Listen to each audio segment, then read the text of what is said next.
this is an animated film. Yes, it's an animated film. It's the introduction of Miles Morales, who is a African-American, Puerto Rican Spider-Man. This is the movie he learns to become Spider-Man. Peter Parker, as we know him in this universe, is the Mr. Miyagi to his Karate Kid. Nice. Excellent analogy. Yeah, thank you. Nick Cage is in this movie. He's great. He's great. I mean, it was one of those when he first showed up. Again, I saw this last night, and I'm a huge hero. Thank you for coming on the show, A. B, you coming on the show allowed me to get a link to the movie last night. And my kids are now showing up in school today bragging that they saw the new Spider-Man movie. So that's amazing. Huge dad points for me. For sure. Huge dad points for me. But my wife and I were like, whose voice is that? And we looked, it was Nick Cage. He's... Come on now. Yeah, I heard a funny story. One of the writers and directors, Rodney Rothman, during Nick Cage's record, they just found all funny 1930s lines and would just pitch lines from him from the 1930s. Because he plays the 30s Spider-Man. The film noir guy. Right, the film noir. Yeah, right. and so Nick Cage's record was just seeing a line from the 30s, like, those daggers swing, baby girl, and just saying it, and they'd be like, thanks, Nick. How about this one? And I'm like, what a record. I wish I could have watched. I know. You could just put anything in front of him right there, yeah, right? I actually asked to be involved because I got to record with Shamik, who plays Miles, and I got to record with some of the others. But I asked if I could go to Vegas on my own dime just to record with Nick Cage. Vegas? Yeah, well, that's where he is. He has not left Las Vegas, is what you said. He's Nick Cage. You go to Nick Cage.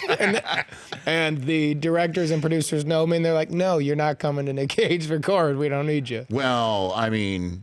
That's what we call a plum assignment, is going to Vegas to record lines with Nick Cage. And wherever he is, you imagine what that recording studio is all about?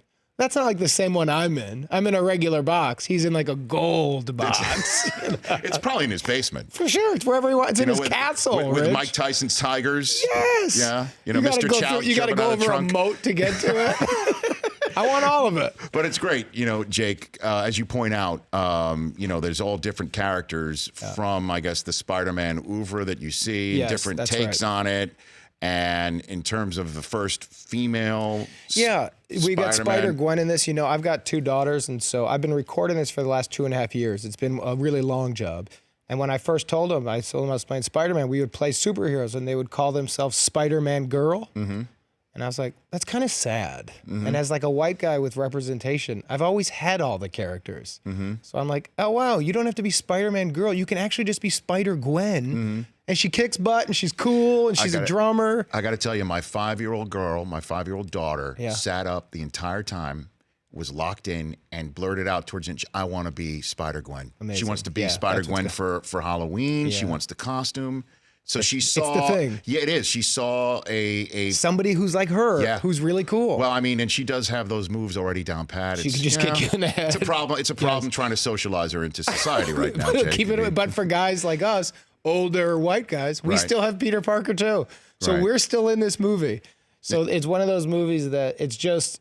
It's really fun. I stand behind the message, but it's also, Shamik reminds me when I get to 40-year-old guy about it. Mm-hmm. He's like, yeah, it's not about the message. It's just a really funny movie. And I'm like, yeah, it is. It's actually just a really good movie, but I also believe in it.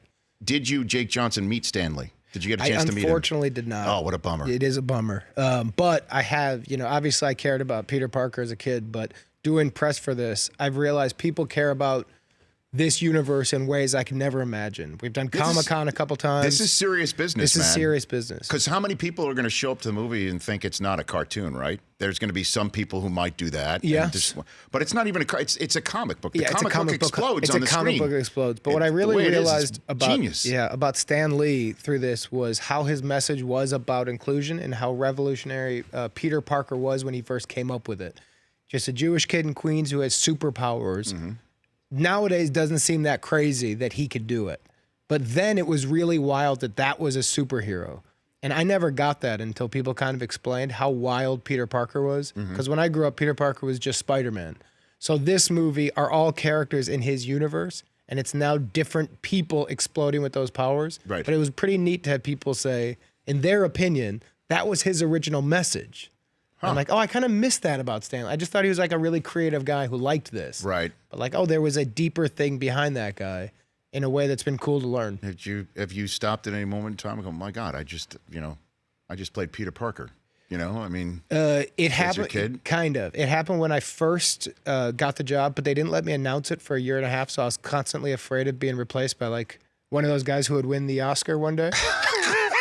Come on now, hold on a second. What? And so my fear, it was everything. I've been recording this for 2.5 years. You've been cultivating this caper. Yeah, we've been doing this. We write in it, and then we would record. Then they would animate around that. Then we'd do new drafts. I've done every scene in this movie probably 25 times. This was not a job where we popped in for 3 or 4 records. Right, yeah, we were in it.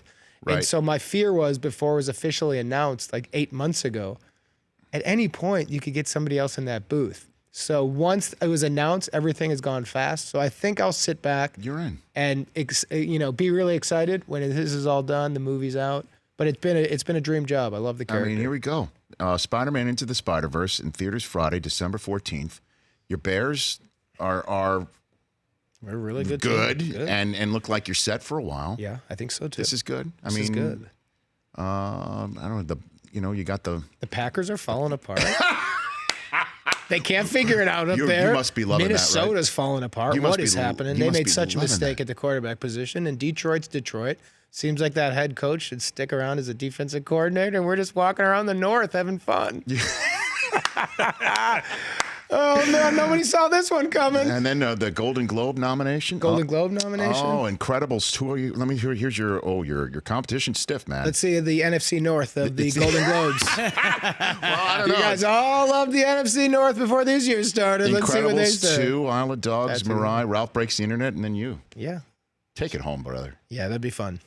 Take Pixar out, bro. That'd be fun. That'd be fun. Take him right out. It feels like Matt Nagy's running this one. He's our Phil Lord. We all have our spots and see what we can do in the North. We got a big game on Sunday. Please wear a visor to the Golden Globes. That'd be, if I did a full Matt Nagy, that would be amazing. Or your Ditka sweater. Just go old school. Well, I still like about every big nationalized televised game, there's some guy out there who does the Ditka dress code, and the camera always finds him. But that guy now, and I'm 40, that guy keeps getting younger. So I'm like, somebody's passing on this tradition. There's some 28-year-old guy. I barely saw Ditka. I'm like, these kids now dressing up. I'm like, you never even saw him. You have no idea. But I love that that's a Bears tradition that hopefully goes on forever. The Rich Eisen Show, weekdays at noon Eastern on Audience.